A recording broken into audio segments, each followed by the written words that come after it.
어떤 환경이 나중에 생긴 생물한테 영향을 주는 거니까 작용이라고 부르는 거야. 알겠지? 쉽게 가자. 그럼 반대는 뭐겠어? 반작용이겠지. 어렵지 않죠? 자, 그럼 반작용 한번 써볼게. 반작용. 반대겠죠? 생물이 누구한테 영향을 줘? 옳지. 환경한테 영향을 줘. 환경한테. 이게 첫 번째, 두 번째고요. 그다음 세 번째는 상호작용입니다. 상호작용. 상호작용은 생물과 생물이 서로 영향을 주는 게 상호작용입니다. 비생물, 환경과 환경이 영향을 주기도 하는데요. 이거는 안 배웁니다. 통합과학에서. 생물과 생물이 영향을 주는 게 상호작용입니다. 그러니까 지금 여기 보여? 1번이 작용, 2번이 반작용, 3번이 상호작용. 알겠지? 이렇게 보면 되는 거야. 이해 안 되는 사람? 없죠? 있죠? 자, 밑에는 심화입니다. 심화. 이게 뭐냐면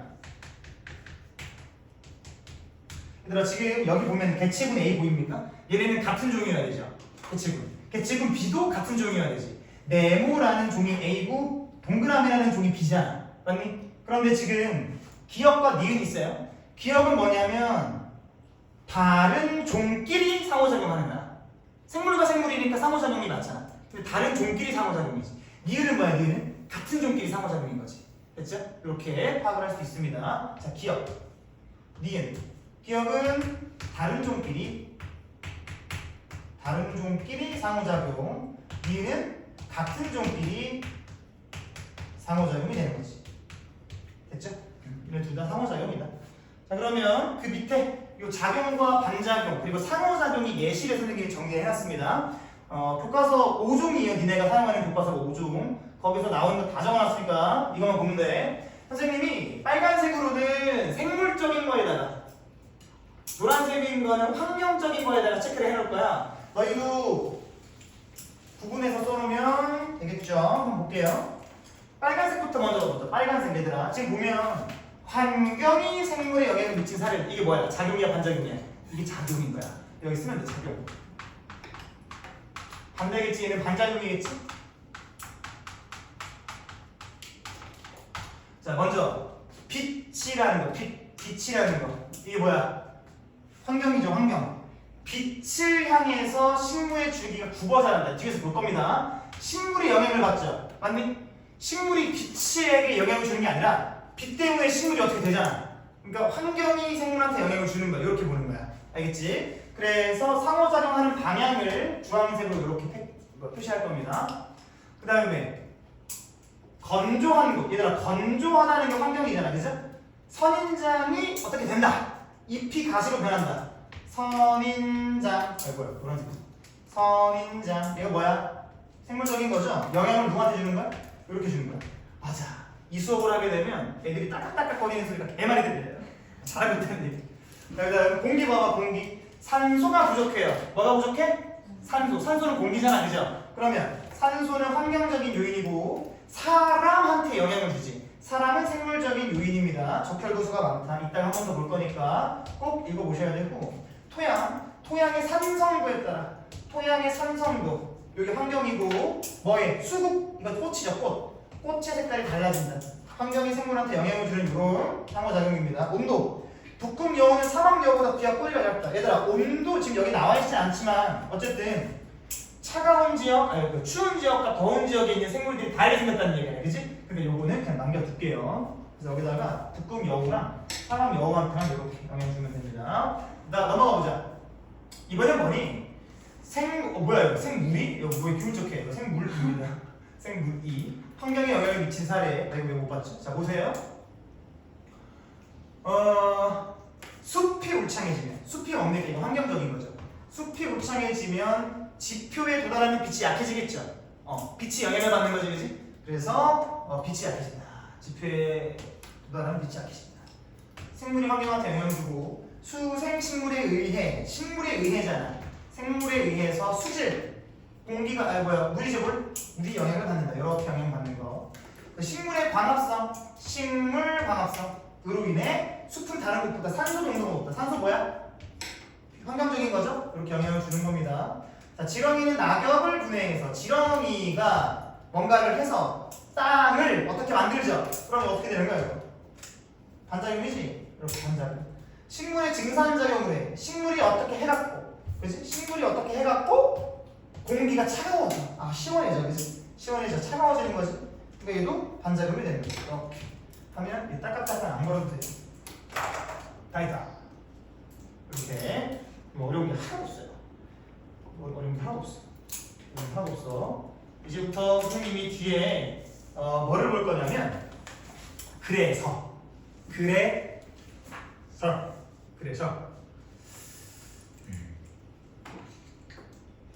각각의 이 환경들 있죠. 빛이 생물한테 어떤 영향을 주는지를 문제에서 물어보는 경우가 있어요. 이게 여기서 난이도가 좀 있는 건데 사실상 난이도가 없다고 보셔도 돼요. 알겠지? 빛이 생물한테, 물이 생물한테, 공기가 생물한테, 토양이 생물한테 온도에 의해서 생물이 어떻게 영향을 받느냐 이런 것들을 우리가 좀 봅시다. 알겠죠? 뒤에 넘어가면 됩니다. 첫 번째, 생물과 환경의 관계인데 내가 별표 표시할 게 없어서 여기다 별표를 5개나 해버렸어요. 그만큼 중요하다는 얘기입니다. 여기서 다 나와요. 됐죠? 자, 나올 수 있는 것들 다 얘기할 겁니다. 첫 번째, 빛과 생물이에요. 그러니까 빛이 생물한테 어떤 영향을 주느냐 이런 것들을 여러 가지를 배울 건데 총 3개를 배울 겁니다. 3개를 배울 겁니다. 3개 배울 겁니다. 자, 보자. 먼저 배경 지식이 좀 있어야 돼요. 배경 지식이 요 위에 있죠. 위에 빈 공간에다가 좀 그려보세요. 선생님이 여기다 그릴게. 뭘 그릴 거냐면 숲을 그릴 겁니다. 숲. 이렇게 숲 이렇게 그릴 거예요. 숲을 그릴 거예요. 숲. 이거 뭐예요 이거? 나무예요? 나 무시하지 마. 나 그림 개잘 그림. 이 정도면 거의 피카소죠. 자, 보세요. 얘들아, 여기는 좀 작은 나무가 이렇게 있네요. 귀엽죠? 네. 아무도 대답 안 해주니까. 그 다음에 여기에 또 큰 나무가 있어. 또 큰 나무. 이렇게 또 큰 나무가 있어. 이렇게. 됐지? 그 다음에 여기 있죠. 여기에 살짝 이렇게 붙어있는 거. 됐죠? 이렇게 4개를 그립니다.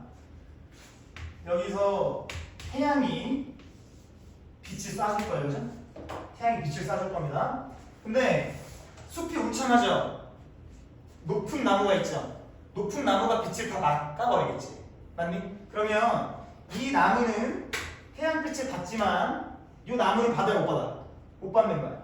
또 얘도 받겠지. 얘도 받지만 얘는 받아, 못 받아? 못 받는 거지. 이렇게 빛에 의해서 좀 차이가 납니다. 식물들의 차이가.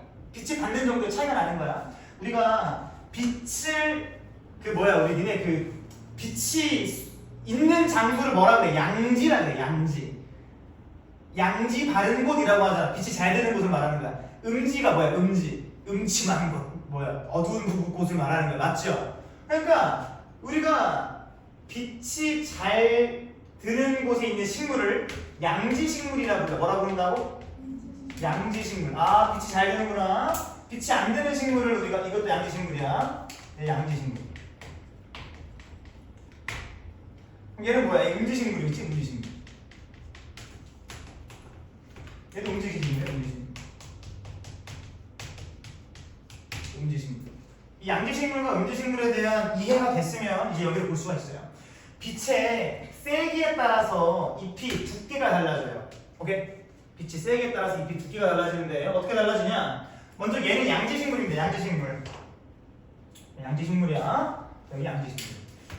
강한 빛을 받는 잎이잖아, 그치? 얘가 양지식물이고요. 이 양지식물에 있는 잎을 우리가 양엽이라고 해요. 양엽. 엽은 피읍이 아니라 비읍입니다. 이렇게 양엽. 약한 빛을 받는 잎을 우리가 음지식물이라고 해요. 음지식물. 방금 얘기했던 거, 음지식물. 이런 식물에 있는 잎을 우리가 음엽이라고 부릅니다. 음엽.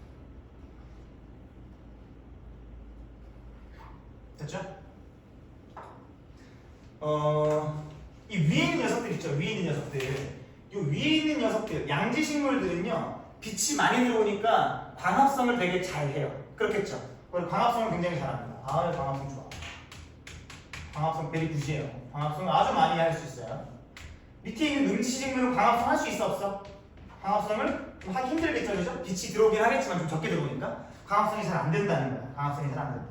근데 얘들아, 이 광합성은 어디서 일어나냐면 식물에서 일어나는 게 맞지. 식물에 있는 엽록체에서 일어나는 게 광합성입니다. 그 엽록체는 어디 있냐면 울타리 조직이라는 곳에 많이 분포를 해. 식물에 들어가 보면 울타리 조직이 있어요. 울타리 조직이라고 하는 그 부분에서 광합성이 일어납니다. 그러면 광합성이 많이 일어난다는 건 울타리 조직이 많고 크다 이런 얘기고, 광합성이 적게 일어난다는 건 울타리 조직이 굉장히 작고 없다는 얘기야. 그러면 오른쪽에 있는 이제 그림을 볼 수 있겠죠. 양지식물은 강한 빛을 받기 때문에 울타리 조직이 굉장히 두껍죠. 지금 여기가 울타리 조직이거든요. 이만큼. 이렇게 울타리 조직. 울타리 조직이 어때? 두꺼워요. 맞죠? 두꺼운 거야. 반면 음지식물은 울타리 조직이 발달하지 않아서 잎이 얇은 거예요. 이해됩니까? 이해되시죠? 왜 울타리 조직이 두꺼운지 알겠지? 울타리 조직에서 일어나니까 광합성이. 그러면 얘는 뭐를 많이 생산할 수 있죠? 굉장히 에너지를 많이 생산해낼 수 있죠. 광합성을 통해서. 밥을 많이 만들 수 있잖아. 잎이 두껍다는 건 뭐냐면, 쓰세요. 잎이 두껍다는 건 뭐냐면 세포의 수가 많다는 거야. 세포의 수가 많다는 게 잎이 두껍다는 거야. 세포 수를 우리가 뭐라고 봐도 되냐면 가족으로 봐도 돼. 가족. 얘들아, 밥이 많아. 그럼 가족들을 많이 데리고 있을 수 있겠지. 맞니? 광합성을 많이 했어. 에너지가 많이 생겼겠죠. 밥을 많이 준비해 놓은 거지. 그럼 대가족이 와도 살 수 있겠죠. 그래서 얘네들이 두꺼운 거야. 알겠지? 얘는 어때? 얘는 얇아. 그럼 세포수가 어때? 적어. 가족을 많이 못 거느리는 거야. 왜? 광합성이 안 되니까 에너지가 없잖아. 됐어요? 이렇게만 보시면 돼. 이게 여기서 나올 수 있는 전부요. 하나 됐다. 봐봐. 뭐 하냐면 얘네들의 예시. 소철나무. 소철나무는 잎이 두꺼워요. 그 다음에 들어봤어요? 음지식물은 산세베리아. 아영아 들어봤어? 와우! 들어봤어? 나도 안 들어봤었어. 10년 전에 알았어. 스타트업 처음 하면서 산세베리아가 뭐야? 스트로베리아 뭐야? 뭔지 몰랐었던 거. 그렇죠? 산세베리아 이런 것들이 이제 여기에 예시입니다. 예시. 얘들아, 근데 있잖아. 그럼 얘네는 광합성을 잘 못하죠. 광합성이 못하면 에너지를 생산해낼 수 있어 없어? 없잖아. 그럼 어떻게 살아? 그래서 얘는요 얇지만 되게 넓어요. 그러니까 질보다는 뭐로 승부하는 거야? 양으로 승부하는 거지. 알겠죠? 이해되지? 그래서 얘는 얇지만 어떻게? 넓어. 얇지만 넓다 이렇게 보시면 돼요. 얇지만 넓다. 됐죠? 이렇게 하면 빛과 생물의 일부분이 되고요. 심화 들어갑니다. 심화. 이거 찍어도 되죠? 그러면요, 그 약한 빛, 그 음지식물이 울타리 조직이 작은 거예요? 울타리 조직의 세포로 이루어져 있는데 울타리 조직이 얇다는 건 세포가 없다는 거야. 없는 거예요? 없는 거. 세포의 크기는 거의 비슷한데 크기를 비교하면 울타리 조직이 더 크지. 두꺼운 게. 근데 차이가 많이 안 나니까 그냥 양으로 승부 보는 거죠. 울타리 조직이 이렇게 많으면 두껍겠지 만큼. 세포 수가 많은 거. 그래서 두꺼운 거야. 됐죠? 자, 이제 뭘 할 거냐면 밑에다가 여러분들 그 중학교 때 배웠던 그 보상점이라는 거 기억나나? 기억이 안 나죠? 해드릴게요. 보세요. 그래프를 두 개를 그릴 건데 잘 봐. 어떻게 그릴 건지. 여기다가 하나 양옆에다가 하나 그리고요. 음옆 밑에다가 똑같은 거 하나 그립니다.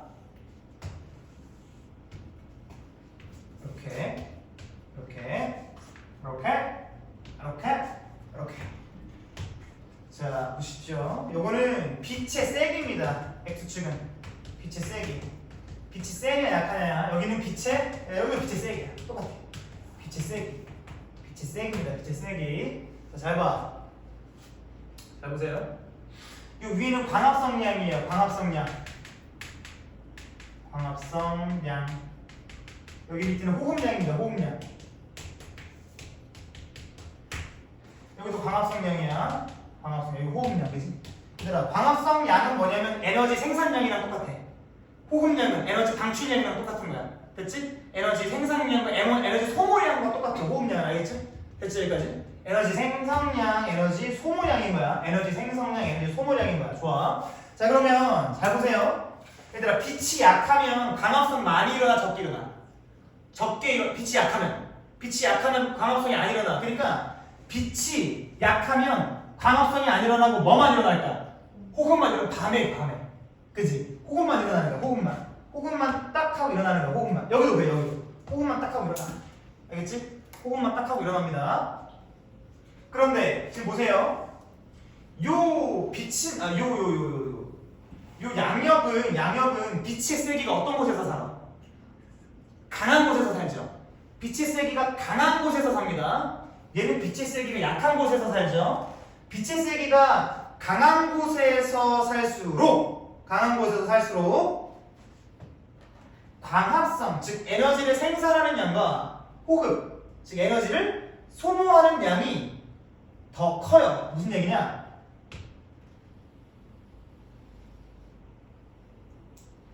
이런 그래프가 그려집니다. 여기가 뭐냐면 설명해줄 때 봐봐. 여기가 뭐냐면 보상점이라는 거예요. 보상점. 이 보상점이라는 건 에너지 생산량과 에너지 호흡량이 어떤 곳? 같은 곳을 얘기하는 거야. 왜? 이 정도는 돼야 생물이 죽지 않고 살 수 있다 이런 거거든. 보상점은 생물이 최소한으로 살 수 있는 그 지점이에요. 알겠지? 그러니까 현재 양엽은 여기 빛의 세기가 세야 살 수 있는 거야. 알겠지? 왜? 식구가 많잖아. 식구가 많으니까 빛의 세기가 세야 되는 거야. 알겠지? 그치? 얘는 어떨까? 얘는 빛이 약하니까 식구가 없죠? 식구가 없으니까 빛이 조금만 들어와도 살 수 있겠지. 그럼 얘는 어떻게 돼? 조금 약한 빛에서 이렇게 되는 거야. 이렇게. 여기가 보상점인 거죠. 이해되시지? 오케이. 두 개 비교할 수 있겠지? 보상점이라는 거 다시 한 번 더. 보상점이라는 거. 보상점을 기억하세요. 보상점은 광합성량과 호흡량이 같은 지점. 다른 말로 하면 에너지 방출량과 에너지 소모량이 같은 지점. 에너지 생산량과 에너지 소모량이 같은 지점이야. 그러니까 최소한으로 생물이 살 수 있는 그 지점이지. 빛의 세기지. 그런데 얘는 두꺼운 잎은 양엽은 잎이 두꺼우니까 세포가 많고 가족이 많잖아. 먹여 살려야 돼? 광합성을 많이 해야 되죠. 그러니까 빛이 세야 돼 사는 거야. 음엽은 빛이 약해도 살 수 있는 거지. 가족이 많이 없으니까. 됐지? 이런 것들 비교할 수 있어요. 어떻게 나오냐면 문제가 보상점이 얘가 나왔어. 얘랑 얘를 비교합니다. 그러면서 얘를 이 그래프를 니은을 줘. 누가 양엽이냐 물어봐. 이렇게 파악할 수 있겠지, 그치? 좋아. 함부로 외우지 마시고 이렇게 봅시다. 자, 그 다음에 2번 빛의 방향에 따른 영향. 이거 지워주세요. 빛의 방향에 따른 영향. 자, 식물을 하나 그립니다. 식물 이렇게 알로에 하나 그립니다. 알로에 그립니다. 알로에를 그려. 알로에를. 얘가 여기에 뭐가 있냐면 태양이 있어. 태양. 그 다음에 잘 봐요. 요 식물은 옥신이라는 게 있습니다. 옥신. 다시 뭐가 있다고? 옥신이라는 게 뭐냐면 식물의 생장 호르몬이에요. 생장 호르몬. 식물에서의 생장 호르몬이 옥신입니다. 옥신. 그러니까 옥신이 있어야 식물이 넓어지기도 하고 키가 크기도 하고 이런 거야. 알겠지? 옥신. 얘가 어디에 존재하냐면 여기 끝부분에 많이 존재해. 끝부분에 옥신이 존재해요. 옥신이 여기 존재합니다. 근데 옥신은 태양을 싫어합니다. 누구 싫어해? 태양을 싫어해. 그럼 태양이랑 멀어지려고 해요. 그러면 결과적으로 지금 태양이 여기 있잖아. 그러면 이 옥신이 어디로 가냐면 여기로 이동해. 여기로. 태양이랑 멀어지면서. 오케이? 그러면 그럼 봐봐. 여기랑 누가 더 생장을 많이 할까? 뒤에가 많이 하겠지. 생장 호르몬이 모여 있으니까. 여기가 생장을 많이 하면 여기만 더 길어지는 거야. 오케이? 그러면 어떻게 되냐면 얘가 굽어요. 이렇게 굽는 거야. 이렇게. 이해되시죠? 태양이 어디 있어? 여기 있거든. 즉 식물이 태양 쪽으로 굽어 자란다는 게 이겁니다. 해바라기가 태양을 보고 있는 이유가 이거예요. 알겠니? 해바라기가 태양을 보게 됩니다. 됐어? 옥시는 생장 호르몬이야. 태양으로부터 멀리 갑니다. 그러면 뒤쪽에 등 쪽, 태양이랑 반대로 있는 이 등 쪽이 옥신이 모여있겠죠? 옥신이 있으니까 더 많이 길어지겠지? 그러면 구분을 잘하는 거죠. 구분 잘하는 거. 이걸 우리가 뭐라고 하냐면 음성굴광성이라고 불러요. 음성굴광성. 얘들아, 불광이 뭐야? 불광. 빛이 있는 쪽으로 굴절된다. 근데 어떻게? 반대로. 빛의 반대쪽으로 굴절된다 이거야. 뭐가? 옥신이 반대쪽으로 간다 이거야. 빛이 반대쪽으로. 됐니? 그 굴광성 이렇게 불러요. 알겠죠? 이 빛의 음성 굴광성. 여기까지 보시면 됩니다. 넘어가면 돼요. 이 빛의 파장에 따른 영향을 봅시다. 빛의 파장에 따른 영향. 자, 가자. 빛의 파장에 따른 영향. 빛의 파장에 따른 영향. 요거를 내가 암기하는 방법이 얘기해주고 싶은데 요거는 암기하는 방법은 안 알려주고 그냥 일단 원리부터 좀 설명을 할게요. 이제 빛의 파장에 따른 겁니다. 동그라미 치는 빛의 파장에 따른 거. 빛의 파장에 따른 영향이다. 봐봐. 일단 선생님이 배경 지식을 설명해야 되는데 요 밑에 쓰시면 돼. 배경 지식 밑에 쓰면 돼. 만약 여기 왼쪽에다 쓸게요. 봐봐. 식물이라고 하는 거 있죠? 식물이라고 하는 거. 배경 지식입니다. 빛 에너지를 사용해서 광합성을 해요. 그치? 근데 빛은 한 종류의 빛만 있는 게 아니야. 너희 스펙트럼 배웠잖아, 그치? 파장이 굉장히 다양해요. 감마선도 있고, 가시광선도 있고, X선도 있고, 그죠? X선, 그치? 방사선도 있고. 그러니까 빛의 종류는 굉장히 다양해. 뭐에 의해서? 파장에 따라서 굉장히 다양해요. 알겠지? 근데 식물마다 자기가 좋아하는 파장의 빛이 있어요.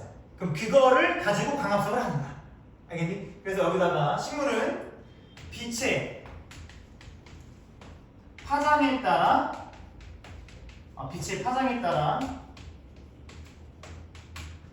자신에게 맞는 자신에게 적합한이라 쓸게. 자신에게 적합한 빛을 선택하여 광합성한다.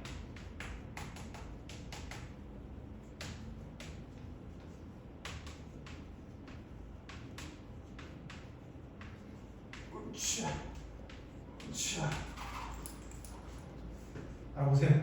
식물은 빛의 파장에 따라 자신에게 적합한 빛을 선택하여 광합성한다. 알겠지? 됐니? 선택하여 광합성합니다. 근데요, 식물이 왜 파란색을 나타낼까? 초록색. 왜 초록색일까? 이 이유가 여기서 나와. 뭐라고? 무슨 색을 흡수해서요? 초록색을 흡수해서라고 생각할 수 있어. 맞아. 그게 기본이에요. 근데 그게 무색이 돼야 돼. 봐봐 얘들아. 식물은 무슨 색을 흡수해? 초록색을 흡수해? 그래서 초록색이 나타나? 아니야. 내가 빨간색과 초록색 중에 초록색을 흡수해. 빨간색은 반사시킬 거야. 우리 눈에 무슨 색이 보여 그러면? 빨간색이 보이는 거야. 그래서 자기가 흡수하는 파장에 색이 있겠죠. 자기가 흡수하는 빛의 색깔과 반대되는 색을 반사시켜요. 써줍니다. 써줄 겁니다. 보세요. 흡수한 파장에 보색이라고 합니다. 보색을 반사한다.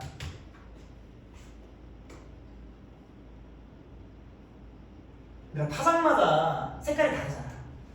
이따 써주겠지만 파장이 짧으면 적색이에요. 적색 편의를 들어봤을 거야. 파장이 짧으면 적색이고 파장이 길면 보라색, 파란색 이렇게 돼. 알겠지? 그러니까 파장이 짧은 빛을 흡수한다 라면 적색을 흡수하는 거야. 적색의 보색이 녹색입니다. 우리 육상 식물들은 적색 빛을 흡수해. 생충이 나오는데 적색 빛을 흡수해. 빨간색 빛을 흡수해. 그러면 그거의 보색이 녹색이기 때문에 녹색을 반사시켜서 우리 눈에서 녹색이 보이는 거야. 뭔 말인지 알겠어? 그래서 시험에 나오는 보색을 좀 알려드릴게. 보색을 첫 번째 녹색과 뭐가 보색이냐면 적색이 보색이에요. 이 보색에 대한 잠깐 얘기를 하면 두 개를 섞으면 흰색이 돼. 그게 보색이야. 알겠지? 두 개를 섞으면 흰색이 되는 게 보색이에요. 그 다음에 갈색이 있어. 갈색. 갈색은 황색, 노란색과 보색입니다. 노란색과 보색. 그치?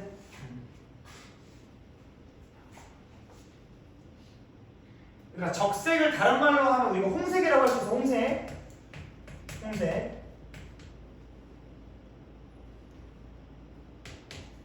아니다, 그거 적지 마라. 헷갈릴 수 있겠다.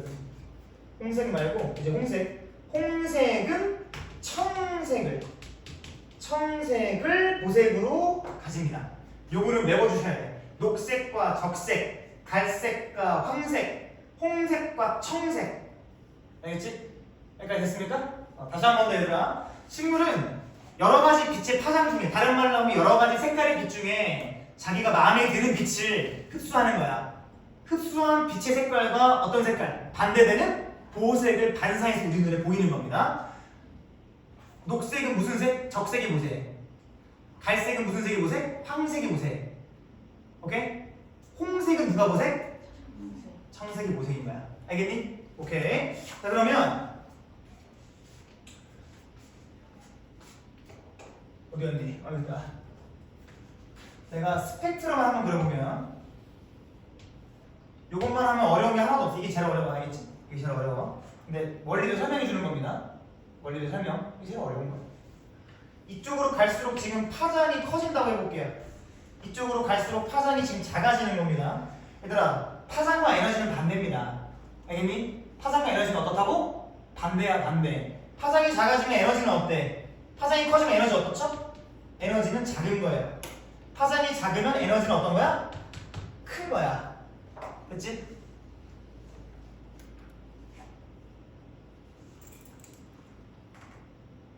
파장이 크면 무슨 색이라고 그랬지? 적색이라고 그랬지? 적색. 그치? 파장이 작으면 청색입니다. 그러니까 청색의 에너지가 더 큰 거예요. 알겠지? 청색의 에너지가 더 큰 거야.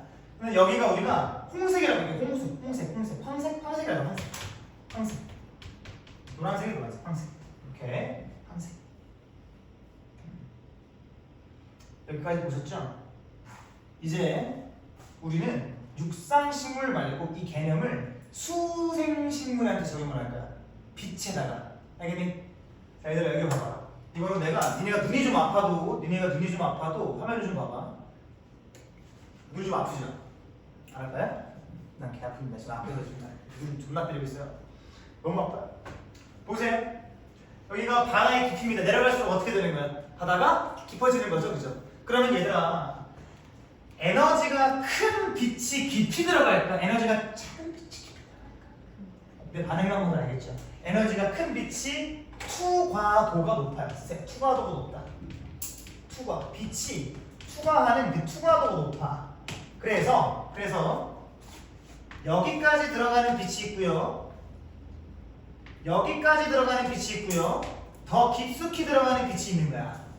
알겠니? 그러면 제일 깊숙이 들어가는 녀석은 에너지가 제일 어떤 녀석? 그렇지. 에너지가 제일 큰 녀석이고 제일 약하게 들어가는 녀석은 에너지가 제일 작은 녀석이 되는 거지. 그러면 현재 이 에너지가 작은 게 무슨 색이에요? 청색이지, 청색. 맞니? 청색이지, 청색. 청색. 쌤 근데요. 저거 그냥 표 저거 써주신 거는요. 에너지가 작은 게 적색이잖아.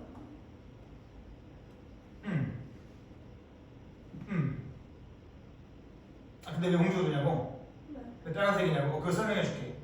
봐봐. 에너지가 크지? 맞니? 에너지가 크죠? 에너지가 크면 네, 잠깐만. 에너지가 크면 무슨 색깔? 무슨 색깔을 흡수합니까? 청색을 흡수하지. 청색이랑 반대되는 보색이 뭐야? 홍색이랑 홍색으로 보이는 거야. 왜 이걸 설명했는지 알겠니? 원리를 가져가자. 원리를. 알겠지? 굉장히 지금 눈이 부시거든. 원리를 가져갑시다. 알겠어? 원리를 가져. 이렇게 하면 이렇게 되지. 이렇게. 어때? 신기하지? 이런 거만 하는 거. 또 귀엽지? 늑대. 자, 됐지? 개소리 하고 있죠. 다 됐습니까? 알겠지? 이렇게. 이런 것들이 원리로 지금 보는 겁니다. 됐어? 됐죠? 원리로 본 겁니다. 그래서 이제 저기 얘는 무슨 색을 흡수하는 거야? 황색을 흡수하니까 반대색인 얘를 보내는 거야. 알겠죠?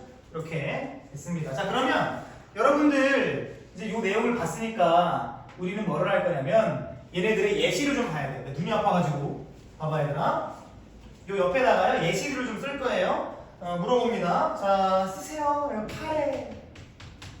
팔의 김 있잖아. 팔의 김, 그지? 팔의 김. 또 청각이라고 하는 식물이 있어요. 갈조류, 얘가 이제 미역, 뭐 이런 애들, 미역이랑 다시마 보시면 돼요. 미역이랑 다시마.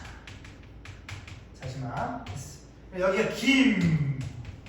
팔의 김이랑 그러니까 팔의 김이랑 팔의 김이랑 다른 거야.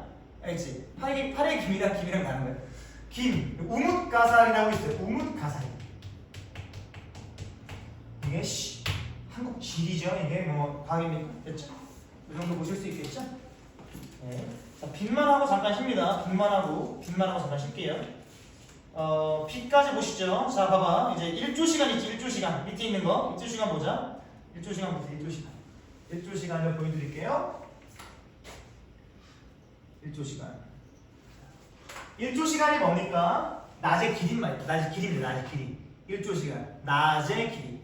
빛이 있는 시간. 1조 시간. 자, 먼저 꾀꼬리랑 종달새 밑줄치 새죠. 새. 꾀꼬리랑 종달새는 1조 시간이 길어지는 봄이 낮이 길어지는 날이잖아. 그지? 여름으로 가면 이제 하지라고 해서 굉장히 낮이 제일 긴 날이 오죠. 그죠? 그러니까 1조 시간이 길어지는 봄에 번식을 합니다. 송어랑 노루는 1조 시간이 짧아지는 가을에 번식을 해요. 여기다 추가적으로 써놔도 사슴도 그래. 사슴까지도 가을에 1조 시간이 짧아질 때 번식을 합니다. 왜냐하면 이 빛이 이 생물들한테 그 성호르몬에 영향을 주기 때문에. 알겠지? 다시 꾀꼬리랑 종달새, 조류 같은 경우는 낮의 길이가 길어지는 1조 시간이 길어지는 봄. 송어랑 노루, 사슴 같은 경우에 이 포유류랑 어류들은 1조 시간이 짧아지는 가을에 번식한다는 거. 그 다음에 여기 장일식물과 단일식물이 있죠? 여기다가 별표 표시 한번 해주고. 얘들아, 이 장자가 뭐냐면 길장자입니다. 길다는 얘기죠. 뭐가? 1조 시간이 길다 이거야. 얘는 단일식물입니다. 단일식물. 1조 시간이 짧다는 얘기야. 알겠니? 얘가 이 장일식물 같은 경우는 낮의 길이가 길 때 개화를 해요. 오케이? 낮의 길이가 길 때 개화를 한다. 그래서 여기가 여기다 쓰면 돼. 개화한다. 언제? 낮의 길이가 길 때 개화하는 겁니다. 알겠지? 낮 길이가 길 때 개화하는 거야. 단일식물은 어때요? 낮의 길이가 짧으니까 개화하는 거 아니야. 맞지? 낮이 8시간, 밤이 16시간. 밤의 길이가 길다는 건 반대로 낮의 길이가 짧다는 얘기죠. 낮의 길이가 짧을 때 개화를 하는 거야. 개화. 됐어요? 어려운 게 있을까? 오케이. 얘들아, 1조 시간이 있잖아. 1조 시간. 중간에 빛이 지속되는 시간이 끊기잖아? 그럼 리셋이에요.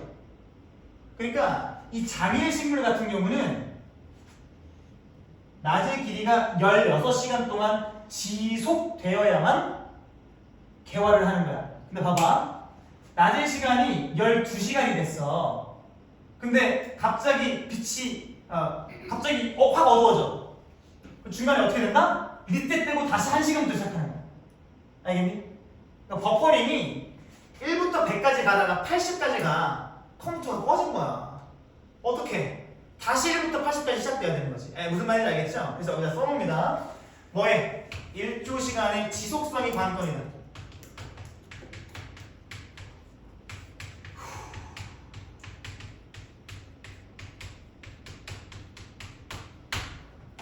됐죠? 여기까지 하면 빛에 대한 얘기가 끝나고 뒤에는 이제 뭐 그냥 저기 읽고 넘어가는 부분, 되는 부분이라서 여기까지 하고 잠깐 쉬었다가 다음 페이지 가겠습니다. 추운 사람? 좀 꺼줄까? 괜찮니? 아영이? 춥지? 온도를 좀 올려줄게 선생님. 24개 어때? 24개 24도 어때? 그렇지? 한번 쉬세요.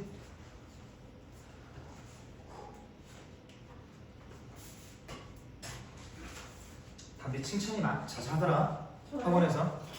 진짜요? 뭐가 내 거지?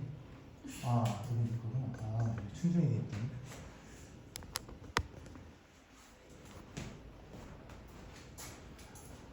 자 여기 단일 식물의 예시를 좀 알려드릴게. 단일 식물이 코스모스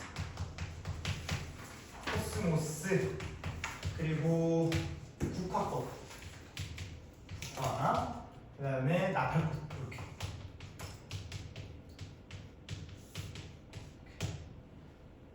코시국 이렇게 여기 되어있죠. 그 다음에 여기 시금치, 여기 붓꽃,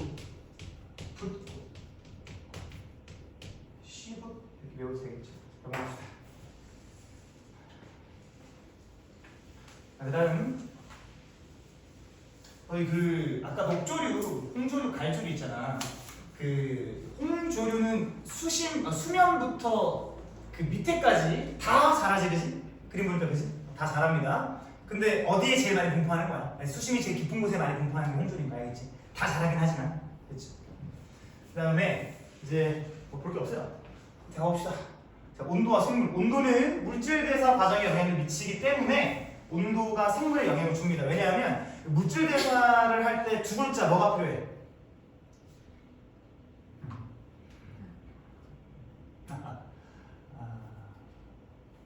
얘 시험 안 봤니? 물질 대사 뭐 필요하네? 그래서 촉매, 그게 뭐야 이름이? 효소. 효소가 물질 대사에 영향을 주잖아. 시험 안 봤니? 시험 안 봤냐고. 그러니까 효소는 뭐에 영향을 받아요? 온도에 영향을 받죠.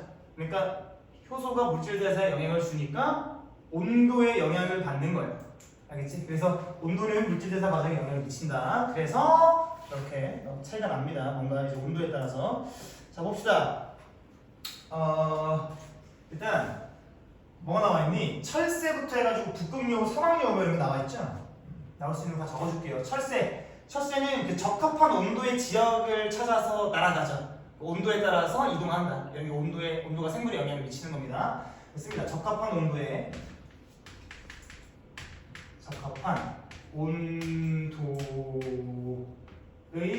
장소를 찾아 이동한다.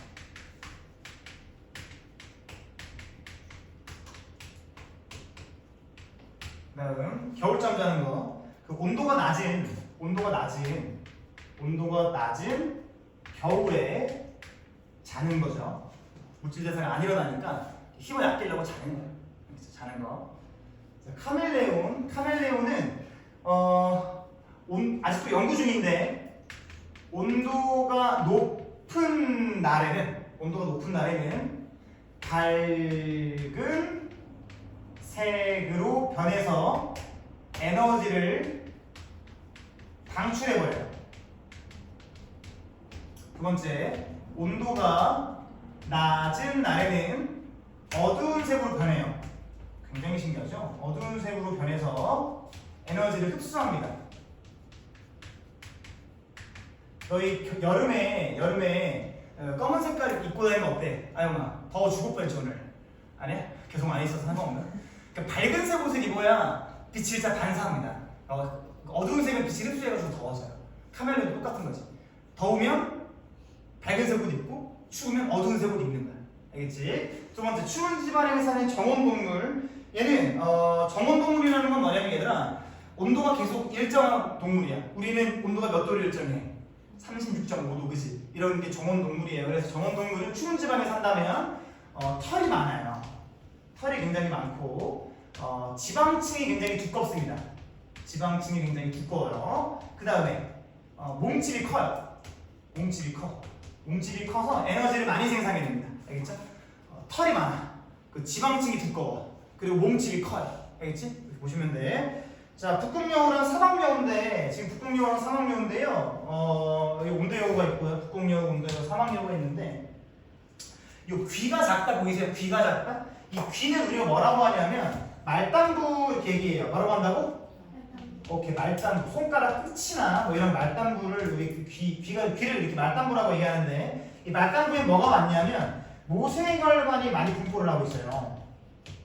모세혈관이 굉장히 많이 답니다. 이거 많이 다 굉장히 많습니다. 모세혈관이 많다는 건 뭐냐면 혈액이 흐르면서 에너지를 뿜뿜하고 밖으로 내보내. 알겠죠? 그러니까 모세혈관이 많다는 건 에너지 방출이 굉장히 잘 된다 이런 얘기예요. 에너지 방출이 굉장히 잘 된다. 써줄게. 에너지 방출이 굉장히 잘 된다. 그러니까 북극여우는 온도가 어때? 낮은 길 지역에서 살지. 에너지를 방출해야 되니 안 해야 되니 에너지를 갖고 있어야 돼. 에너지를 갖고 있어야 돼. 그러려면 모세혈관이 적어야겠죠. 말단부가 작아야겠지. 그래서 말단부가 작은 거야. 알겠죠? 얘는 어때? 엄청 귀엽죠? 공포스럽죠? 귀가 커요. 왜? 또 더우니까 에너지를 어떻게 빨리빨리 내보내야 되거든. 그러면 말단부가 커야 모세혈관이 많고 에너지를 빨리 내보낼 수 있는 거야. 알겠지? 오케이. 그래서 사막여우랑 북극여우 이런 거고 추가적으로 좀 써놓을 건 뭐냐면 북극여우랑 사막여우 본 적 있니? 동물원 같은 데서 본 적 있죠? 크기가 어때? 굉장히 애기애기해, 그치? 작은 강아지 마냥 되게 작아. 얘가 크기가 작은 이유는 뭐냐면 에너지를 생산할 필요가 없어. 에너지를 너무 많이 받아가지고.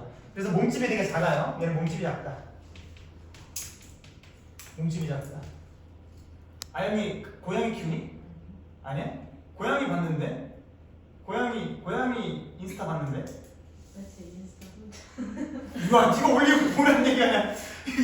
지가 올려놓고 나가 훔쳐 올라가면 알았어. 너 올 때 눈 감고 넘길게 그냥. 자, 얘는 몸집이 어때? 되게 커요. 몸집이 크다는 건 에너지를 많이 생성해낸다 이런 얘기입니다. 됐죠? 넘어갑시다. 아 그리고 이것도 좀 볼까? 얘는 털이 되게 많아요. 털도 되게 많아. 털이 좀 적어. 털 있으면 어때? 털옷 입고 있으면 춥잖아요. 덥잖아요, 그지? 됐어. 자 밑에 털송이 풀 뭐 이런 거 나오는데 좀 징그러워. 그러니까 식물이 털이 달렸어. 생각 한번 해봐. 식물이 털이 달렸대. 와, 털송이 풀. 얘는 털이 있어. 털 동그란. 얘는 털이 있어가지고 털이 있을 유자. 털이 있어요. 그래서 온도를 뺏기지가 않아요. 추운 곳에 사니까. 털송이 풀은 추운 곳에 살아요. 그 다음에 저기 낙엽수랑 상록수가 있는데 일단 낙엽수는 뭐냐면 계절에 따라서 잎을 낙엽으로 바꾸죠. 그 다음에 어떻게? 잎을 떨어뜨립니다. 그게 낙엽수고요. 상록수는 뭐냐면 상록의 이 상이 항상 녹은 뭐야? 녹색. 항상 녹색인 나무 이렇게 보시면 돼. 항상 녹색인 나무. 그러니까 여름이든 겨울이든 봄이든 가을이든 항상 무슨 색? 녹색이다 이거야. 상록수. 이거 뭘까? 소나무 같은 경우가 상록수야. 걔는 계속 파란색이거든, 초록색이거든. 오케이? 상록수. 이게 차이점이 이거예요. 낙엽수 있죠, 낙엽수. 낙엽수 같은 경우는 겨울에 광합성을 좀 못해요. 겨울은 빛이 좀 약하잖아, 그지? 겨울은 광합성을 못합니다. 낙엽수가 그래요. 광합성을 못해요. 광합성을 못하기 때문에 어떻게? 식구를 슬프지만 버려. 식구를 버리는 게 뭐야? 그렇지. 이게 단풍이 들고 낙엽이 드는 거야. 요게 이제 낙엽수의 이유입니다. 낙엽수의 이유. 그 다음에 저기 상록수 있죠. 상록수는 광합성을 잘한다기보다는 얘는 특유의 큐티클층이 있어요. 뭐가 있다고? 큐티클층이 굉장히 두꺼워요. 이 큐티클층이 하는 일은 뭐냐면 수분 손실을 막습니다. 수분의 손실을 막아줘. 수분의 손실을 이렇게 막아줍니다. 수분 손실을 되게 안 되게 막아줍니다. 왜냐하면 겨울이 좀 건조하죠. 겨울에 건조해요. 그러면 막 그 잎이나 나무 안에 있던 물이 증발할 수 있겠지, 그지? 근데 큐티클층이 좀 두꺼우면 물이 날아가는 걸 막아주는 그런 역할을 합니다. 됐죠? 그래서 상록수는 이런 특징이 있다. 보시면 되겠습니다. 넘어갑시다. 자, 물과 생물 사실 뭐 이런 것들 그냥 줄줄 넘어가면 될 것 같아요. 자, 봅시다. 물 동그라미 치시고 일단 저기 파충류 같은 경우는 비늘로 덮여 있어요. 그 이유가 몸에 있는 수분을 증발하지 않게 하기 위해서야. 알겠지? 그래서 여기 수분 증발을 방지한다 내가 생각해주면 되고, 그리고 조류랑 파충 위에 그 알 있잖아. 알은 굉장히 단단한 껍데기로 되어 있습니다. 왜냐하면 껍데기를 뚫고 수분이 빠져나가지 않게끔 하려고. 됐지? 그런 거 됐고, 곤충은 몸의 표면이 키틴질로 되어 있어. 키틴질이 뭐냐면 큐티클층, 식물의 큐티클층이 약간 변화되는 키틴이에요. 알겠지? 그러니까 똑같은 거야. 수분 소실을 막는 거야. 알겠지? 그 다음에 여기 있다. 사막에 사는 포유류 뭐가 있을까? 캥거루 또는 사막 쥐 또는 사막 여우 이런 애들 있지. 그런 애들은 오줌을 많이 안 싸요. 뭐를 많이 안 싸? 오줌을 많이 방출하잖아. 이 생명학에서는 오줌이 우리 몸에 있는 뭐라 그래? 유해 성분들을 내보내는 당연한 현상이거든. 그러니까 오줌을 싸야 되긴 해. 오줌을 방출해서 우리 몸에 있는 유해 성분을 내보내야 되는데, 사막에 사는 애들은 수분이 부족하잖아. 그러니까 몸에 있는 수분을 내보내면 그게 안 되지. 그러니까 어떻게 해야 되냐면 몸에 있는 수분을 최소한으로 내보내고 거기에다가 유해 성분을 다 담아놓는 거야. 그러니까 농도가 굉장히 진하죠. 오줌의 양은 얼마 안 되는데 똑같은 유해 성분을 담아서 내보내니까 농도가 짙겠지. 그치? 그래서 여기 농도가 진한 오줌을 배설합니다. 여기서 적어야 될 건 뭐냐면 오줌의 양은 좀 적어요. 오줌의 양은 적습니다. 오줌의 양은. 그러니까 똑같은 라면 한 스프 하나를 넣었는데 하나는 물이 500ml고 하나는 물이 300ml야. 300ml짜리가 그지? 너 진하겠지. 이게 진한 오줌 얘기하는 거야. 양은 적지만. 자, 이 동물의 적응을 봤으니까 식물의 적응을 봐야죠. 자, 육상식물은 뿌리, 줄기, 잎이 균등하게 잘 발달해 있습니다. 그렇죠? 균등하게 잘 발달해 있어. 근데 물에 사는 식물, 얘는 우리가 뭐라고 하냐면 수생식물이라고 해요. 수생식물. 요 수생식물은요, 물에 사니까 사실 뿌리가 발달할 필요가 없죠. 뿌리가 발달하는 이유가 뭐야? 땅 밑에서부터 물을 끌어올리기 위해서거든. 근데 물에서 사는 생물들은 그게 필요가 없잖아. 필요가 없기 때문에 뿌리가 발달하지 않으면, 이 뿌리가 뭐냐? 뿌리를 연결하는 게 관다발이에요. 그리고 관다발과 뿌리가 다 발달하지 않고 뭐가 발달해 있냐면 통기조직. 통기조직이 뭐냐면 그 구명조끼라고 생각하면 돼. 공기가 차 있는 조직. 이게 통기조직이에요. 알겠지? 공기가 통과할 수도 있고, 그럼 어떻게 돼? 물에 뜨겠지. 물에 뜰 수 있는 거. 뭐가 있는지 보세요. 수련과 연꽃에다가 밑줄 칩니다. 수련과 연꽃, 연꽃 이런 것들. 그 다음에 건조한 지역에 사는 거, 사막에 사는 애들 있죠. 사막에 사는 애들, 건조한 지역에 사는 생물들은 저수 조직이 발달해 있습니다. 저수가 뭐니? 저수.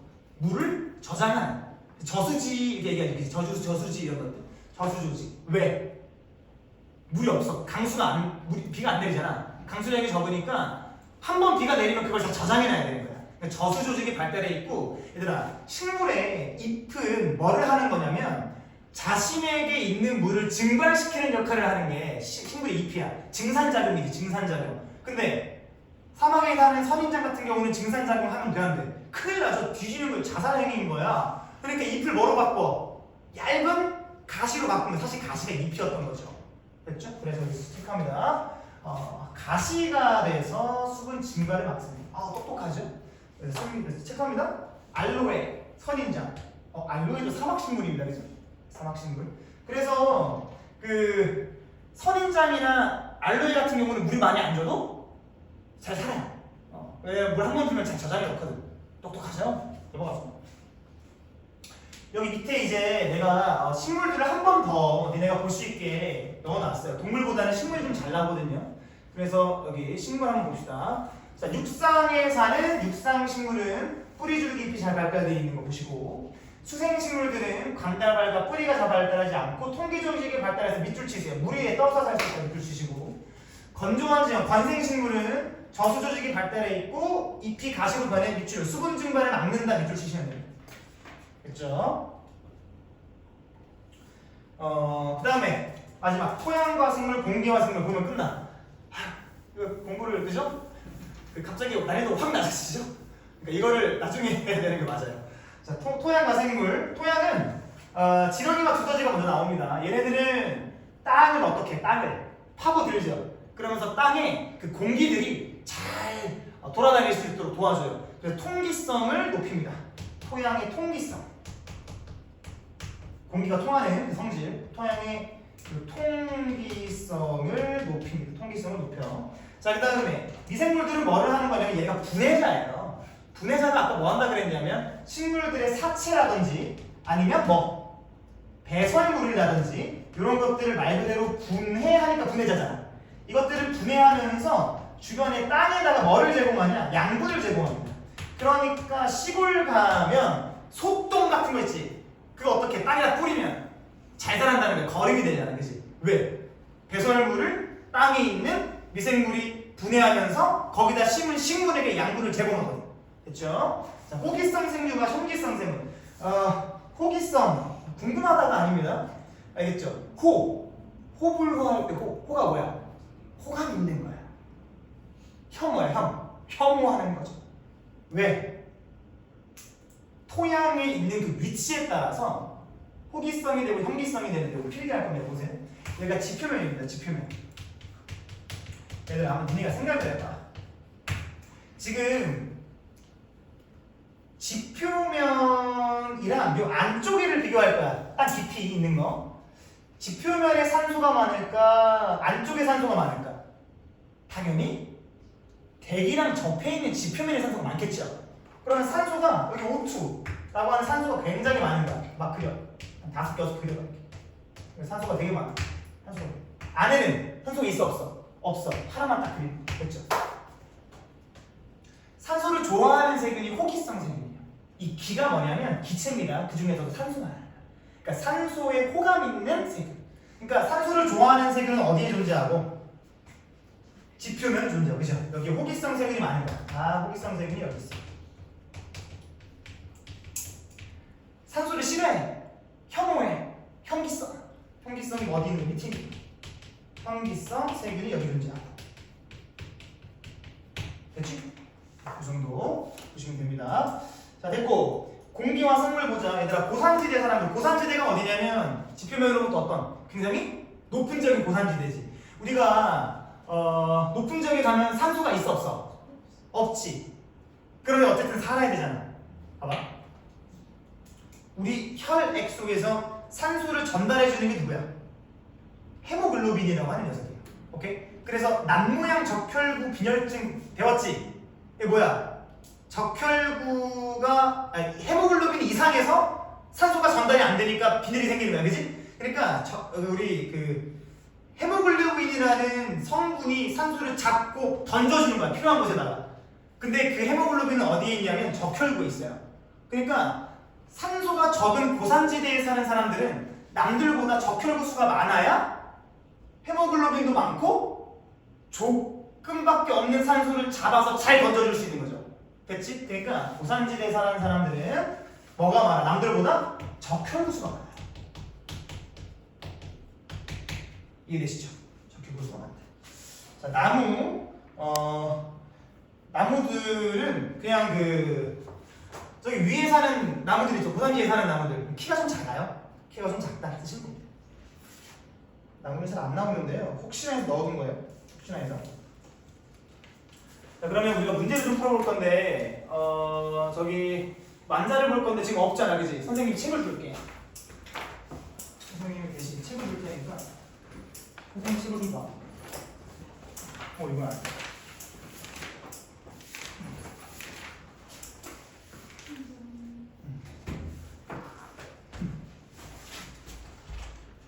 문제를 풀어봐야겠죠. 어떻게 나오는지를 봐야 되잖아.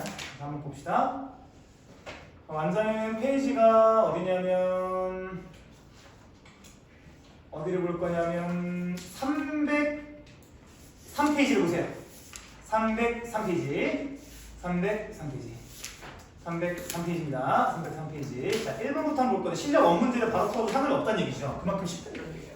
볼까요? 그림은 생태계를 구성하는 요소 사이의 관계를 나타냈다. 잘 봐요. 지금 비생물적 요인이 생물적 요인에게 영향을 주는 게 기억이죠. 기억이 작용인 거지. 그래서 기억에다 작용 쓰시고 한 글자만 쓸게요. 니은 반작. 그죠? 반작 반대잖아. 그죠? 그 다음 이 디귿과 리을은 어쨌든 상호작용이야. 생물끼리의 영향을 주는 거니까. 근데 디귿은 다른 종끼리, 리을은 같은 종끼리. 이 차이지, 그치? 아까 얘기했던 거. 옳은 거 고르래. 1번 봐. 개체군 A는 최소 2종 이상. 얘들아, 개체군이라고 하는 거면 한 종이라 그랬지. 그러니까 1번에 아닌 거지. 식물 뿌리에 의해 바위의 토양화가 촉진되는 거야. 얘들아 봐봐. 지금 얘가 뭐니? 식물이죠. 식물. 생물이 영향을 주는 거지. 누구한테? 토양한테 영향을 주는 거잖아. 맞죠? 그럼 이거는 작용의 예입니까? 반작용의 예입니까? 반작용의 예니까 기억이 되면 돼, 안 돼? 니을이 돼야 되는 거지. 그치? 문제가 어렵지가 않지. 그치? 3번. 붓꽃이 낮의 길이가 길어지는 봄에 꽃이 피는 거. 이거는 일조시간이라는 그 빛이 생물한테 영향 주는 거죠. 즉 비생물적인 게 생물적한테 영향 주는 거잖아. 이게 뭐야? 작용이죠. 그러니까 기억이 돼야 되는데 니은이 돼야 되잖아. 틀린 거지. 4번. 개구리의 개체수가 증가하자 뱀의 개체수가 증가한다. 얘들아, 개구리는 하나의 개체군입니다. 뱀도 개체군입니다. 그러면 서로 다른 종끼리 영향을 주고 있네? 맞죠? 그러니까 서로 다른 종끼리 영향 주는 건 디귿이지, 그치? 그러니까 디귿이 맞는 거지. 이렇게. 이게 다예요. 쏘가리가 버들치를 잡아먹는 거. 얘들아, 쏘가리도 다른 종, 버들치도 서로 다른 종이지. 영향 주는 거 뭐야? 얘도 디귿이어야 되는 거지. 그지? 쏘가리가 쏘가리한테 영향 주는 건 리을이겠지만. 넘어가도 되죠? 자, 다음. 여기 갑니다. 자, 3번 보세요. 바로 옆에 있는 3번까지 풀 거야. 그리고 여러 지역에 서식하는 사슴종 A의 체중과 서식 위도의 관계다. 얘들아, 지금 위도가 올라갈수록 위도가 올라갈수록 체중이 증가하고 있지, 그죠? 사슴, 맞지? 사슴. 근데 여기 뭐라 그랬어? 위도가 높아질수록 온도가 낮아진다 이거. 그러니까 온도가 낮은 곳에 사는 동물일수록 아까 뭐라 그랬어? 털도 많고 지방층도 두껍고 몸집도 크다. 위도가 올라가 춥다는 거지. 사실 이 위도를 뭐로 봐도 돼요? 온도의 반대로 봐도 되지. 온도의 반대로 봐도 되죠. 온도의 반대로 봐도 되는 거야. 온도 반대. 그러면 위로 올라갈수록 추우니까 몸집이 커지죠. 체중이 불어나지. 맞지? 기억봐. 사슴종 A는 고위도에 서식할수록 몸집이 크다. 네. 사슴종 A는 체중이 많이 나갈수록 단위 체중당 열 방출량이 증가다. 얘들아, 내가 아까 몸집이 큰 거 북극여우라고 해서 사막여우라고 했어. 북극여우다, 그지? 북극여우의 몸집이 큰 이유가 뭐야? 에너지를 많이 생산하려고. 맞니? 그러니까 몸집이 많이 나가는, 몸집이 큰 거, 질량이 큰 거는 에너지를 방출하기 위해서예요? 에너지를 생산하기 위해서예요? 생산하기 위해서요. 근데 뭐야? 체중이 많이 나가면 방출량이 증가한다고 그랬지? 아니지. 생산량이 증가한다고. 다 연결되지, 그지? 연결되게끔 한 거야. 니는 아니야. 디귿. 개구리가 겨울잠을 자는 것은 온도 때문에 자는 거잖아. 온도 때문에 체중이 높은 거잖아. 맞지? 그럼 같은 환경 요인에 의한 것이다. 어려움 있어? 괜찮지? 선생님이 다 연결 시켜줬지? 문제 풀면 되는 거야. 그치? 여기가 어려운 건 딱 한 가지야. 뭐냐면 너희가 방금 이것처럼 뭐 몸집, 체중 뭐 이런 용어들. 두 번째, 연결되는데 그걸 좀 잘해야 돼. 알겠지? 북극여우가 여기서도 지금 연결이 되지. 몸집에 대한 그 얘기가, 그치? 그러니까 잘 보시면 됩니다. 자, 넘어가서 이제 그 다음 파트로 들어갈 건데 여기는 빨리빨리 나갈 거야. 알겠지? 3페이지 남았어. 3페이지. 여기 개 쉬워요. 아까보다 더 쉬워요. 아까 뭐야 파장 에너지 이런 거 나왔잖아, 그치? 그런 것도 없어요. 여기서 여러분들이 쉽게 해주는 거예요. 봐봐, 얘들아. 먼저 먹이 사슬이라는 것도 볼 겁니다. 먹이 사슬. 알겠지? 먹이 사슬. 사슬이 뭐니, 사슬이? 한 줄로 이루어진 게 사슬이야. 맞지? 그러니까 가지를 뻗어 있지는 않아요, 사슬은. 그지? 사슬은 하나의 줄입니다. 하나의 줄, 한 줄. 그물은 어때, 그물은? 여러 갈래로 막 나뉘어져 있지. 맞니? 먹이 사슬 먼저 쓸 건데, 먼저 잘 봐, 얘들아. 생태계에서 먹이 관계입니다. 우리가 최상위 포식자예요. 인간이. 최하위 포식자는 누굴까? 식물이야, 식물. 그걸 우리가 뭐라고 봤지? 생산자, 소비자, 분해자 중에? 생산자. 그래서 가장 최하위 포식자를 먼저 씁니다. 생산자가 누구한테 먹혀? 1차 소비자한테 먹혀요. 그러니까 소비자는 소비자인데 처음 있는 소비자인 거지. 누가 될까? 메뚜기 같은 애들. 메뚜기 이런 애들, 그지? 메뚜기 같은 애들. 근데 먹힌다라는 표현을 어떻게 할 거냐면 생산자가 이쪽으로 들어간다 이렇게 표현합니다. 됐죠? 생산자가 1차 소비자한테 영양분을 제공한다 이렇게. 1차 소비자는 누가 먹어? 메뚜기 누가 먹어? 개구리가 먹죠. 2차 소비자가 되는 게 2차 소비자. 2차 소비자 개구리 누가 먹어? 뱀 같은 애들 뱀이란다. 뱀이 개구리를 먹나? 매 같은 애들, 독수리 같은 애들이 개구리 먹을 수 있죠. 개구리. 3차 소비자. 그 다음에 무슨 소비자도 있어요? 4차, 5차 끝까지 있겠지. 그럼 결국 얘가 어디까지 가? 인간이라는 그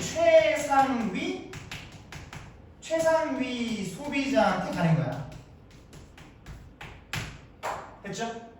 요겁니다. 요게 먹이 사슬입니다. 요런 용어가 나올 거예요. 요런 용어가. 잘 들어요? 무슨 용어냐면 얘가 이쪽으로 갈수록 우리가 이걸 뭐라고 부르냐면 상위 영양 단계라고 얘기합니다. 상위 영양 단계 씁니다. 이쪽으로 갈수록 상위에 있는 포식자 뭐 이런 거 생각하시면 돼. 상위 영양 단계다 보시면 돼. 영양분이 상위로 이동하죠, 그죠? 영양분, 상위 영양 단계. 자, 먹이 사슬은 내가 몇 줄이라고 그랬어요? 한 줄이라고 그랬지. 그러면 먹이 그물 보이세요? 이 한 줄이 여러 갈래로 갈라져 있는 거지. 예시를 보여줄게. 봐봐. 여기가 하나 그려놓으면 좋을 것 같아. 봐봐. 내가 한 줄만 그릴게. 나무가 누구한테 먹혀? 나비한테 먹히죠. 나비가 누구한테 먹히니? 거미한테 먹히죠. 거미가 누구한테 먹혀? 참새한테 먹히고. 참새가 어디한테 먹혀? 독수리한테 먹죠. 맞죠? 지금 내가 몇 줄 그렸니? 한 줄. 줄은 한 줄이잖아. 맞니? 그러면 이게 먹이 사슬이야. 이런 애들이 엄청 많지. 이게 먹이 그물인 거야. 알겠지? 됐죠? 이해되지? 먹이 사슬과 먹이 그물의 차이점이? 이걸 물어보진 않지만 너희가 이해를 하려면 알아둬야 될 기준인 거지. 됐지? 좋아. 자, 그 다음에 생태 피라미드를 갈 건데, 생태 피라미드.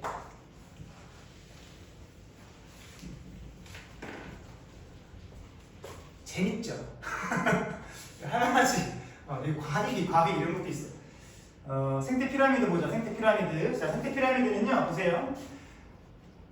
생태계가 만약에 안정되어 있다면, 오케이? 안정되어 있다면 개체수,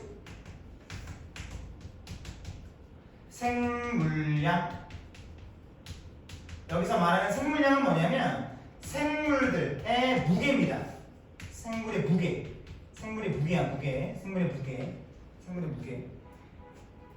생물량. 그리고 에너지가 얘기했죠? 상위 영양 단계로 갈수록, 즉 최종 소비자로 갈수록 줄어드는 피라미드를 형성해 안정된 생태계예요. 알겠습니까? 그래야 안정된 생태계인 거야. 알겠지? 왜냐하면 얘들아, 개체수만 예로 좀 들어보자. 최상위 포식자가 인간이지.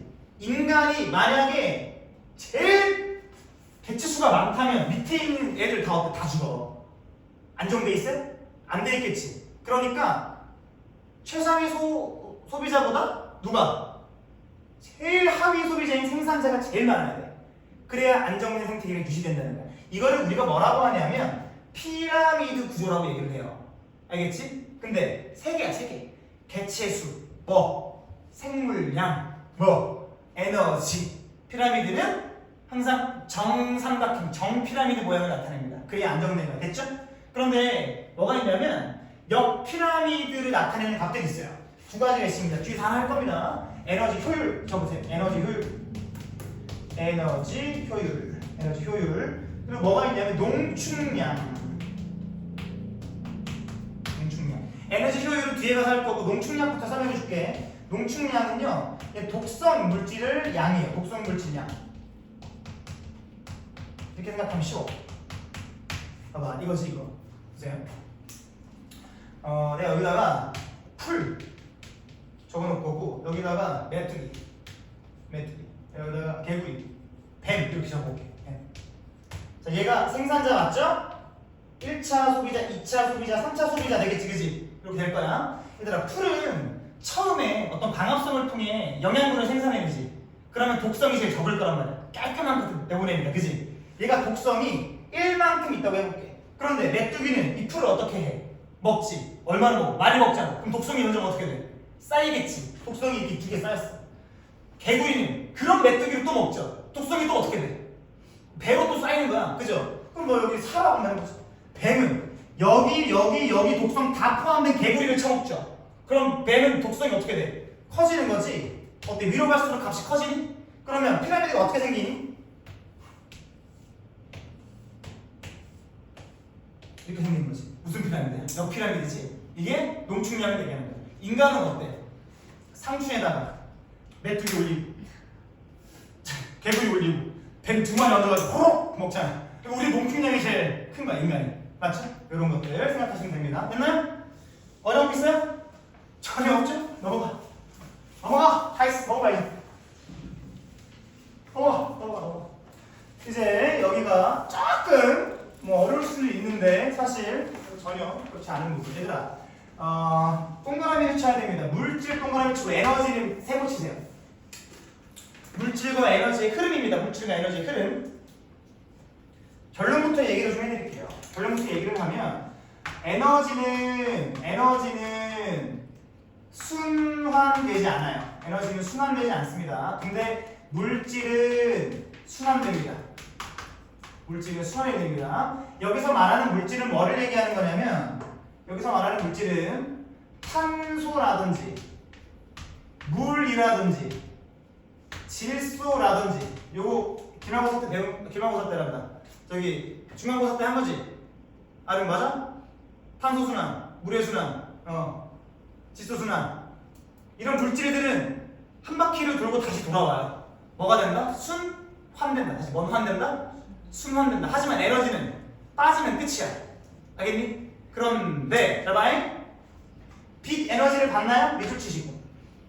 태양 에너지, 즉 빛 에너지를 생산자가 받아가지고 누구한테 먹혀? 1차 소비자한테 먹히죠? 1차 소비자는 2차 소비자한테 먹히고, 2차는 3차한테, 3차는 뭐 다른 4차, 5차 최종 소비자한테 다 먹히겠지, 그치? 먹이 사기스를 보냈는데 얘네가 뭐를 하니? 호흡을 해. 뭐를 해? 호흡을 해. 그래서 호흡은 다 하는 거야, 다. 이 호흡은 뭐가 에너지로 빠져? 열 에너지로 빠집니다. 다시 돌아와요? 안 돌아오죠. 우리 몸에서 지금도 열을 내보내고 있어요. 그 에너지를 다시 갖고 올 수 있어요? 순환이 안 되죠. 순환이 안 됩니다. 됐지? 그런데 또 뭐도 있어. 얘가 죽어요. 고사, 뭐야? 죽은 나무, 낙엽, 그치? 낙엽도. 얘 누구? 죽어. 똥 싸, 죽어. 똥 싸, 죽어. 똥 싸. 이거 누가 봐? 분해자가 먹어. 맞니? 근데 분해자도 뭐를 해? 호흡을 하잖아. 됐지? 이런 것들 보시면 돼요. 어려운 거 있어요? 없지. 그런데 요 안에서 뭐는 순환할 수 있다. 물질들을 순환할 수 있다. 그 물질의 예로는 탄소, 질소, 물들이 있다. 알겠죠? 순환이 가능하다. 됐니? 어려운 게 없어요. 자, 그러면 에너지 효율이라는 게 나오는데, 이 에너지 효율은 여기가 좀 이제 계산하는 게 하나 나와요. 계산하는 거. 잘 들어봐. 하나도 어렵지 않아. 이거 지워도 돼요?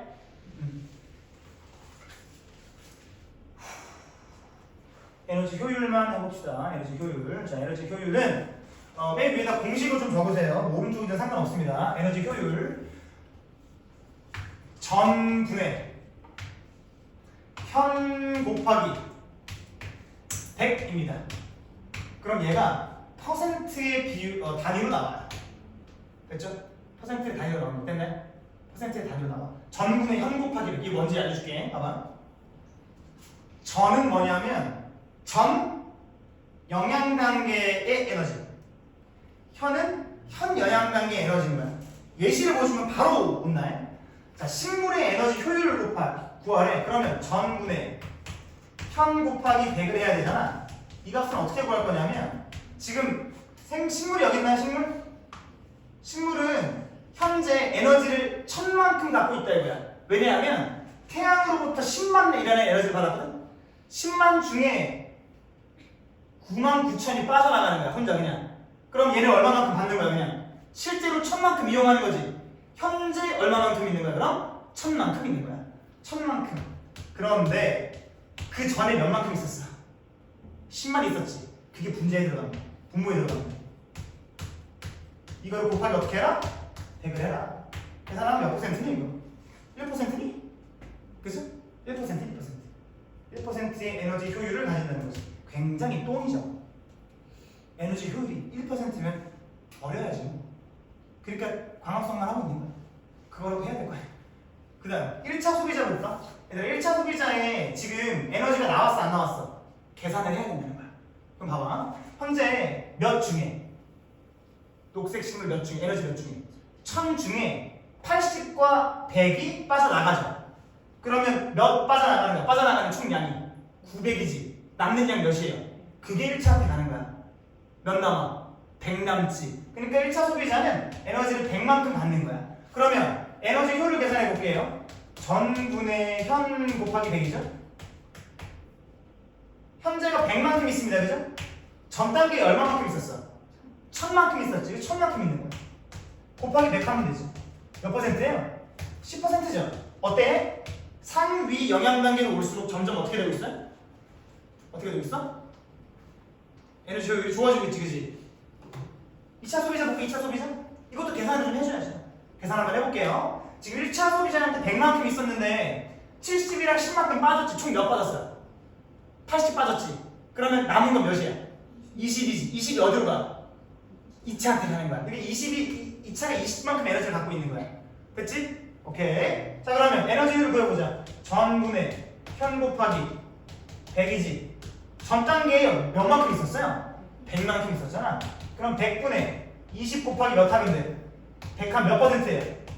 25%, 20%지, 그지? 20%. 됐니? 얘들아, 이거 그 하나만 좀 바꿔줄게. 이게 생명 원에서 갖고 온 거라서 이거를 14로 바꾸자. 14. 14로 바꿔. 15가 아니고 14로 바꾸세요.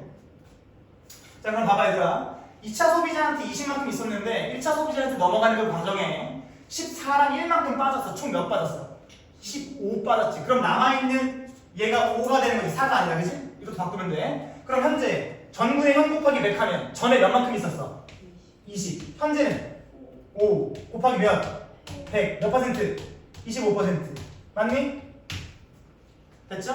얘들아, 아까 내가 역 피라미드를 나타내는 값들 두 가지 중에 한 개가 농축량이었어. 두 번째가 뭐였어? 에너지 효율이었죠. 에너지 효율도 어때요? 상위 영양 단계로 갈수록 1, 10, 20, 25로 커지지. 역 피라미드 구조가 되는 거죠. 됐죠? 이렇게 에너지 효율을 구하면 됩니다. 자, 마지막 개 쉬운 거.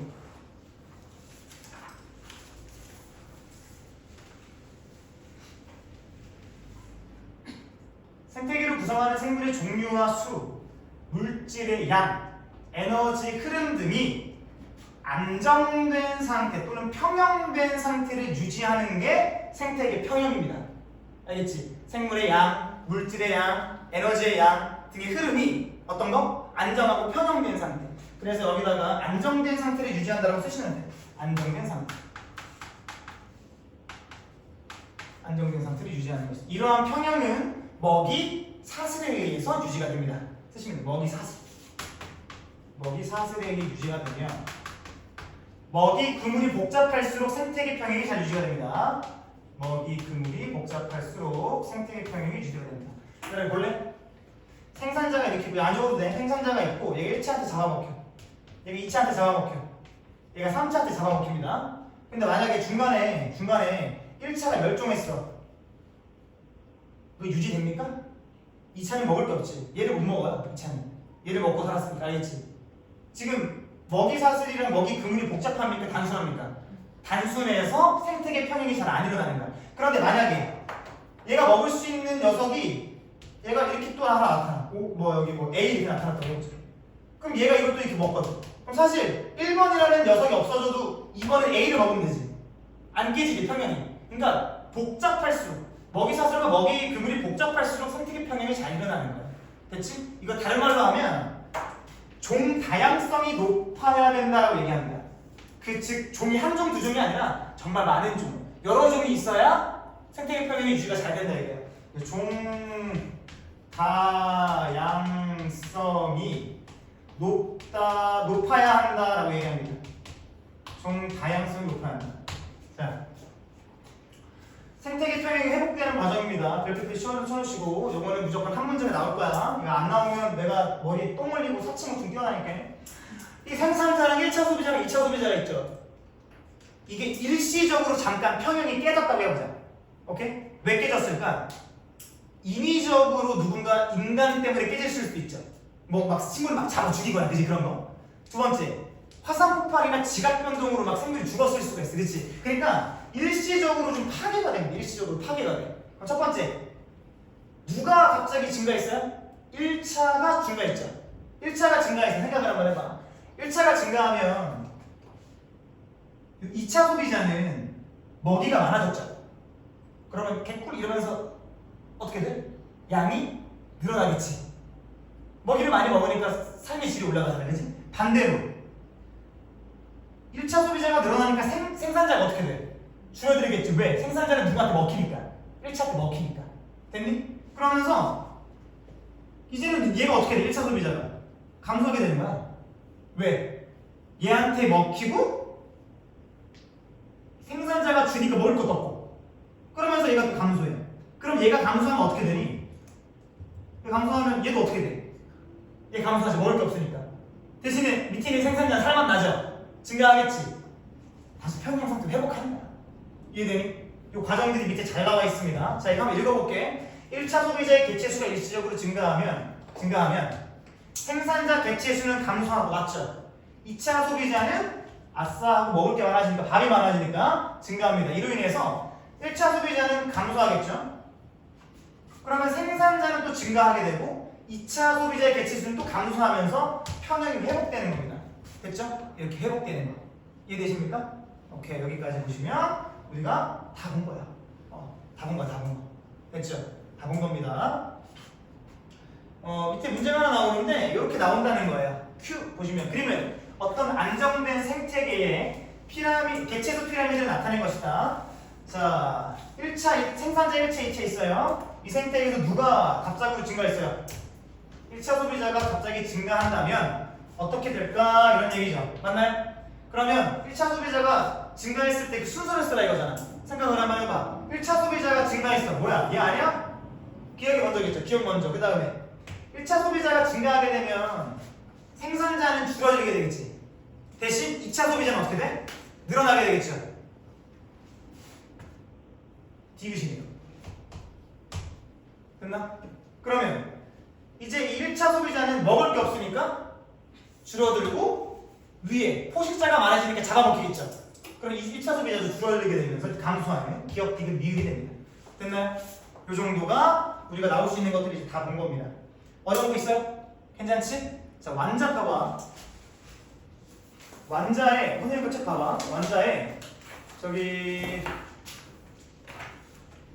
이거 한번 볼게요. 306페이지를 보세요. 306페이지. 자, 환경 변화와 생태계라는 게 있는데 이거 한번만 읽어볼게요, 얘들아. 환경 변화와 생태계 평형. 안정된 생태계에서는 환경 변화가 일어나 일시적으로 생물의 종류와 개체수가 변하더라도 다시 회복이 될 수는 있으나 그 한계를 넘어버리면 다시 회복할 수가 없게 깨져버린다 이거야. 근데 그렇게 깨지는 이유가 뭐냐 이거지. 자연재해가 될 수도 있죠. 홍수나 산사태, 화산폭발, 그치? 그런데 인간의 활동이 더 심하지 않을까? 인간의 활동, 무분별한 결국 도로와 도시를 파괴한다. 건설합니다. 숲을 죽여요. 경작지를 개발합니다. 식량이 많이 필요하겠지, 인간이 많아질수록. 그러면서 숲을 파괴하고 경작지를 개발합니다. 그죠? 그 다음에 무질서하게 세워진 건물. 세워진 여러 높은 도시들은 공기의 흐름을 단순하게 만듭니다. 그러면서 온도가 막 올라가게 되고 오염물질도 쌓이게 되면서 열섬 현상이 나타난다. 열섬 현상이 다 체크하세요. 담비는 열섬 현상을 그냥 필기 노트에 딱 적어놔. 열섬 현상 306페이지 체크해놓고 환경오염, 생활하수, 축산 폐수, 공장에서 나오는 안 좋은 물들, 그치? 그런 것들 때문에 수중생물의 생존이 위협되고 인구의 도시 집중, 산업화 일어나면서 이산화탄소 증가하면 지구온도가 심해지죠.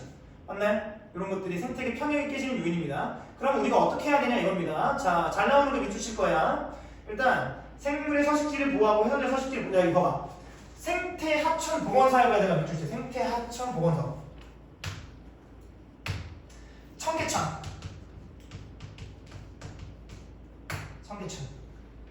2번 국립공원을 지정. 천연기념을 지정. 생태통로 건설. 근데 그 고속도로 이렇게 국립이랑 가다 보면은 고속도로 이렇게 위에 슉 사슴 이동 중 뭐 이런 거 써있지 않니? 그럼 이게 생태 통로. 왜냐하면 그 원래 봐봐 요렇게 살던 요 지역 다 살던 요 지역에 살던 어떤 생물들이 도로가 건설되면서 어떻게 돼? 양쪽을 못 지나가게 되지. 맞니? 그거를 연결해주면서 지나갈 수 있게 해주는 거야. 알겠지? 그래서 생태 통로. 그리고 열섬 현상을 완화하기 위해서 체크합니다. 옥상 정원을 바꾸고 여기 숲을 조성해서 도시의 바람길을 확보한다. 됐니? 이런 것들 보시면 됩니다. 어려운 게 전혀 없죠, 그죠?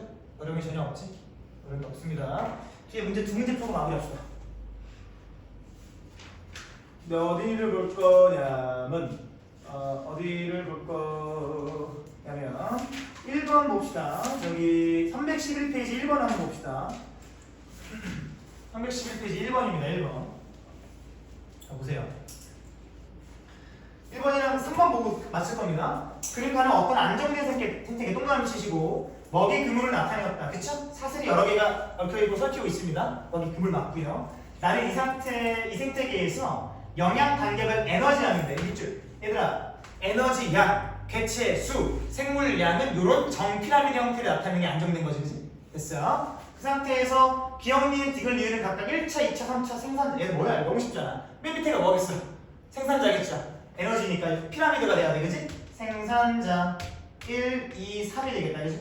자, 기억 봐봐. 토끼와 메뚜기는 디귿에 속한다. 디귿이 몇 차 소비자예요?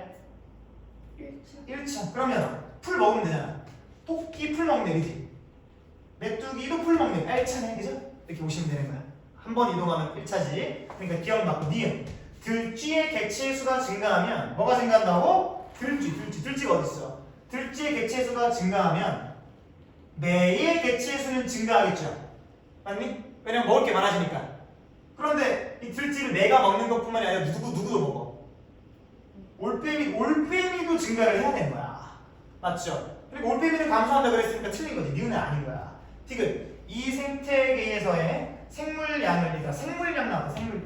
생물량, 에너지량, 개체 수는 이런 피라미드 나타내야 되는 게 맞지. 그러니까 생물량도 나와 같은 피라미드가 나타난다 이런 얘기입니다. 되셨죠? 그러니까 디귿도 맞는 얘기. 기억 디귿이 다릅니다. 됐나요? 이 정도 보시면 돼. 자, 3번까지 보면 되겠다. 3번.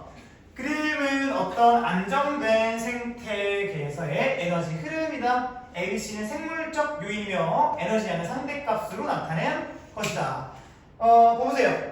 A를 생산자로 잡아야지. 왜? 태양 에너지, 빛 에너지를 바로 받으니까.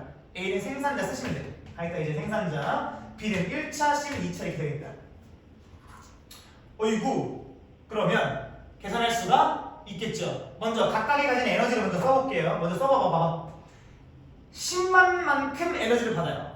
근데 9만만큼 보내니까 얘는 얼마 남아? 만 남죠, 만. 만 남죠, 그죠? 만 남아요. 뭐 남아요? 만 남아요, 많이 남습니다, 만 중에 3,500과 5,500이 빠져나가죠. 그러면 얼마만큼 1차한테 이동합니까? 1000만큼 이동하겠죠. 9,000만큼 빠져나간 거니까. 그러니까 기억은 1000인 거야. 기억은 1000. 그럼 결과적으로 이 1차 소비자가 갖고 있는 게 1000인 거죠, 그죠? 1000 중에 총 800이 빠져나가니까 여기는 얼마? 200만큼 나가면 되는 거지. 맞지? 800이 빠져나가니까 200만큼 이동하면 되는 거죠? 오케이, 좋아. 그 다음에 보세요. 50만큼 빠져나갔는데 더 이상 앞으로 이동하는 건 없죠? 그러면 위로 빠지는 니은이 몇이어야 돼? 150이어야 되는 거 맞죠? 계산하는 게 어렵지가 않지? 그럼 기억 봐. 기억은 1000이다. 맞아요. C 에너지 양은 니은 더하기 50이다. 니은이 몇이야? 150이죠? C는 몇인데? 200이잖아, 그지? 200만큼 갖고 있다가 150, 50 빠졌으니까 맞는 거죠. 디귿, A의 에너지량이래. A의 에너지량은 일시배총 만이다, 만. C의 에너지량이 몇이에요? 200인가요? 그러면 50배가 많네요? 그지? 이렇게 구하는 거예요. 기억, 니은, 디귿이 다 답이다. 됐습니까? 오케이, 오늘 여기까지. 너무 많이 그랬죠? 양은 많았는데 난이도는 그렇게 어렵지 않았지, 그지? 얘들아, 내일까지 바로 복습하셔야 되고, 완자 카톡에도 한번 적어주겠지만 완자 여기 어디야? 311페이지까지 문제 풀어보시면 됩니다. 311페이지까지 어디서부터냐면 적어드릴게. 완자 311페이지